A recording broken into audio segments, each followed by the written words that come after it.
हेलीवेयर तो हम लोग कर रहे थे complete Indian geography for government exam और हमने काफ़ी लेक्चर निपटा लिए थे। और अब हम लोग का आज का चैप्टर होने वाला है पेनिनसुलर इंडिया। तो हम लोग पेनिनसुलर इंडिया के बारे में बात कर रहे थे। तो पेनिनसुलर इंडिया का होता है, तो बेसिकली हम लोग जो ऐसा कोई एरिया जो कि तीन साइड से पानी से घिरा हो तो उसे पेनिनसुलर बोलते हैं। तो हम लोग जो हमारे इंडिया का नीचे वाला हिस्सा है वो कैसा है, नीचे वाला हिस्सा है वो तीन तरफ से पानी से घिरा हुआ है, इस वजह से इसे पेनिनसुलर बोलते हैं। तो इसी के बारे में हम लोग पढ़ रहे थे। और हम लोगों ने अरावली रेंज और मालवा रीजन का हमने पूरा डिटेल से एक्सप्लेनेशन कर दिया था। और आज के लेक्चर में हम लोग बात करेंगे विंध्याचल रेंज के बारे में। विंध्याचल रेंज के बारे में हम लोग डिस्कस करेंगे। तो बेसिकली इन पहाड़ियों के इससे माउंट की पहाड़ियों के बारे में बात करेंगे।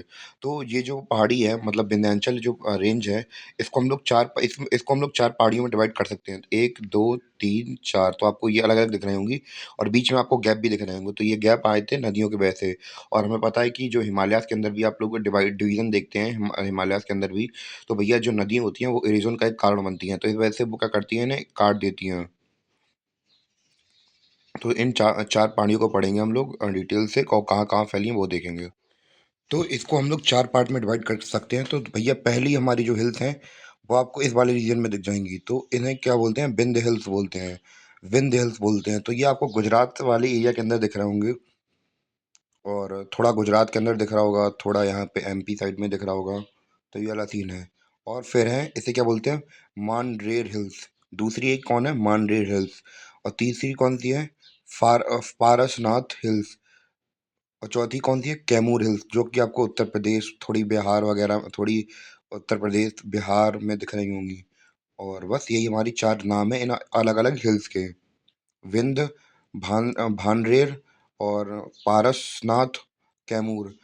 विंध्य, भारत सॉरी, भानरेर, फारसनाथ, कैमूर। मैं नाम बार बार बोल रहा जिससे कि आपको याद हो जाए। विंध्य, भानरेर, फारसनाथ, कैमूर हिल्स। तो ये अलग अलग चार चार हमारी हिल्स हैं। तो यही हमारी विंध्य रेंजेस कहलाती हैं, या फिर विंध्य पर्वत श्रृंखला कहलाती हैं। और हम लोग अगर इसकी सबसे ऊंची हाइट की बात करें तो इसकी चोटी की सबसे ऊंची हाइट कौन सी है, उसका नाम है गुडविल, या फिर हम लोग बात करें सद्भावना पीक। और इसकी मैक्सिमम ऊंचाई कितनी है, 752 मीटर। यानी कि ज़्यादा ऊंची भी नहीं है ये पहाड़ी। और इसका हम विस्तार देखें कौन कौन से राज्यों में है। इसका विस्तार है गुजरात में, एमपी में, मध्य प्रदेश में, छत्तीसगढ़ में, यूपी में, झारखंड में, और थोड़ी बिहार में भी है। तो इतना समझ में आ गया। हम लोगों ने विंध्याचल रेंज कवर कर ली। ये चार अलग अलग पहाड़ियों में फैली हैं, कौन कौन सी, विंध्य, भानरेर, फारसनाथ, कैमूर। इतना क्लियर होगा। और इसकी सबसे हाईएस्ट पीक है गुडविल, या फिर सद्भावना पीक। और इसकी ऊंचाई कितनी है, 752 मीटर।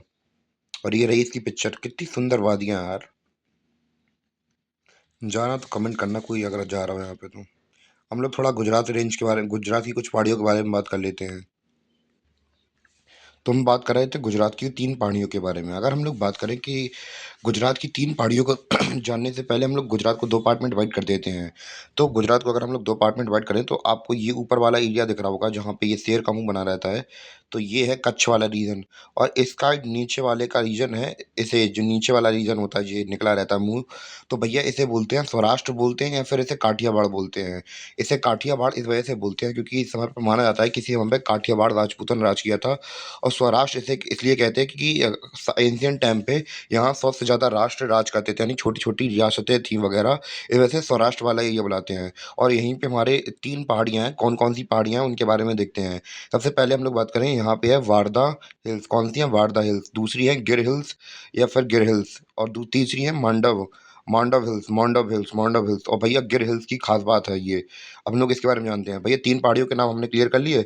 हम लोग गिर पहाड़ियों के बारे में बात करते हैं। तो गिर हिल्स में कौन पाए जाते हैं, गिर हिल्स में एशियाटिक लायंस पाए जाते हैं। और यहाँ पे गिर नेशनल पार्क भी है। गिर नेशनल पार्क क्या होता है, हम लोग नेशनल पार्क क्या होता है, तो भैया हमारी सरकार क्या करती है, कुछ स्पीसीज जो कि खतरे में होती हैं, एंडेंजर्ड लिस्ट में होती है, यानी कि कुछ जानवर ऐसे हैं जो दुनिया में खत्म होने वाले होते हैं। तो उनकी एक लिस्ट, मतलब हर जीव की एक लिस्ट बनी हुई है कि कौन सा जीव की कितनी प्रजाति है। जो जीव खत्म होने वाले होते हैं, जिनकी जनसंख्या कम होती है, तो उन्हें ऐसे नेशनल पार्क में रखा जाता है। सरकार का ऐसे नियम होता है कि उन्हें नेशनल पार्क में रखने पड़ते हैं, जिससे कि उनकी जो प्रजाति है वो बच सके। तो वैसे ही यहाँ पे गिर हिल्स के पास में गिर नेशनल पार्क भी है और वहाँ पे ख़ास में पाए जाते हैं क्या एशियाटिक लायंस। तो एशियाटिक लायंस एशियाटिक लायंस पाए जाते हैं। तो ख़ास बात ये है कि भैया दुनिया में बहुत कम जगह पे एशियाटिक लायंस मतलब दुनिया में लायंस ही बहुत कम पाए जाते हैं। तो अगर हम लोग बात करें एशियाटिक लायंस की, तो भैया इनके वंशज कहाँ पे जो आप लोग अफ्रीका वगैरह में देखते होंगे, तो बस वही है हमारे यही है हमारे कौन एशियाटिक लायंस हैं। और अगर हम लोग बात करें कि एशियाटिक लायंस यहाँ पे कैसे आए हैं, केवल दुनिया में केवल अफ्रीका में तो पाए जाते हैं। तो भैया इसका रीज़न है कॉन्टिनेंटल ड्रिफ्ट थ्योरी। तो भैया जब अप्रॉक्स 200 मिलियन ईयर्स एगो कि क्या हुआ था कि जो कॉन्टिनेंटल ड्रिफ्ट थ्योरी थी वो स्टार्ट हो गई थी। तो कुछ मतलब बहुत सारी प्रजातियां, तो इस जो हमारी इंडियन प्लेट है, मतलब हमारा जो आधा इंडिया है जो कहाँ का हिस्सा था, पहले अफ्रीका का हिस्सा था। तो वहीं से धीमे धीमे थोड़ा थोड़ा अलग होते होते यहाँ पे आके फिट हो गया था। तो इसे बोलते हैं कॉन्टिनेंटल ड्रिफ्ट थ्योरी। आप लोग सर्च कर सकते हैं और फिर इसके बारे में स्टडी कर सकते हैं।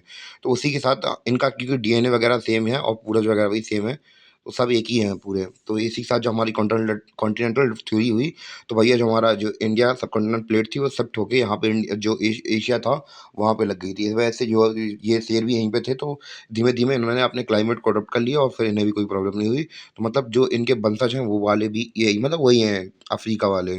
तो इतना क्लियर हो गया होगा आपको कि जो एशियाटिक लायंस है वो कहाँ कहाँ से आए हैं। इतना क्लियर हुआ।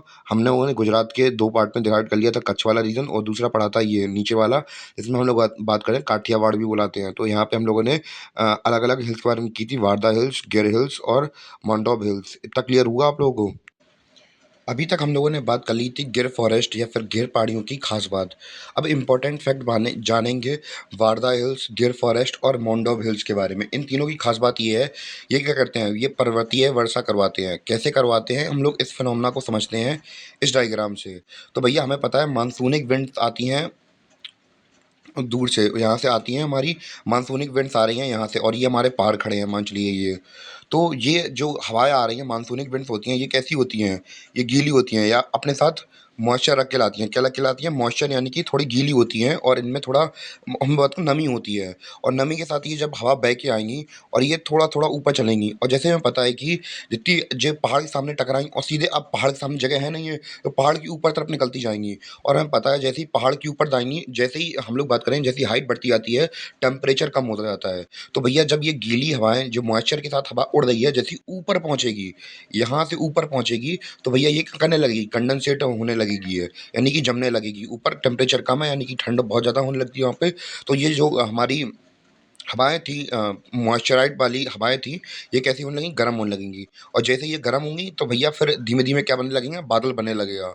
बादल बनेगा तो फिर वो क्या करवाएँगी, बारिश करवा देंगी। अब ज़्यादा देर तक बादल होल्ड नहीं कर पाएगा पानी को, तो बारिश करा देगा। तो इस साइड पानी बादल की इस साइड तो भैया बारिश हो जाती है। तो और इसे फिर क्या कह देते हैं, विंडवर्ड साइड कह देते हैं। क्या कह देते हैं, विंडवर्ड साइड कह देते हैं। और बादल भैया जब उस साइड जा नहीं पाएँगे, अब भैया बारिश यहीं पे हो गई और इस साइड कम बादल जा पाएँगे। कम बादल जा पाए तो इसे लेस रेनफॉल एरिया बोल देंगे या फिर ली रेन शैडो ज़ोन बोल देंगे। पहाड़ के भैया उस साइड कम ही बादल जा पाएँगे क्योंकि सारी बारिश उन लोगों ने यहीं पे करा दी। तो इतना आपको क्लियर हुआ? तो भैया ये जो पहाड़, ये हमारी जो पहाड़ियाँ हैं, यही क्या करवाती हैं, क्योंकि समुद्र के किनारे जुड़ी हैं, तो भैया इस वजह से यहाँ पे बारिश हो पाती है और आगे की वजह से आगे कुछ बारिश नहीं करने देती हैं ये। तो ये कुछ इन इन ज पहाड़ियों की कुछ ख़ास बात थी। तो इतना आपको क्लियर हो गया कि भैया ये हमारी 3 पहाड़ियाँ थी, हमारा इंडिया का मतलब हमारी इंडियन प्लेट थी वो थी। और बाद में हमने देखा कि भैया यहाँ पे क्या है, कुछ 3 पहाड़ियाँ हमारी अलग-अलग, और वो ये घूमना करवाती हैं। तो इतना आपको क्लियर हो गया होगा कि भैया यहाँ से वेट विंड्स आती हैं और यहाँ पे कंडेंसेट हो जाती हैं ऊपर जाते-जाते, और फिर यहीं पे बारिश करवाती हैं। इस वजह से इन्हें क्या बुलाते हैं हम लोग? इन्हें क्या बुलाते हैं हम लोग? पर्वतीय वर्षा करने वाले हिल्स बुलाते हैं इन्हें। इतना आपको क्लियर हो गया होगा। और ये रहा हमारे एशियाटिक लॉयंस, कितने सुंदर लग रहे हैं। और उम्मीद है कि आपको चैप्टर समझ में आया हो। हमारा चैप्टर ये केवल यहीं तक था। मिलते हैं अपने अगले वीडियो में, तब तक के लिए धन्यवाद, बाय बाय।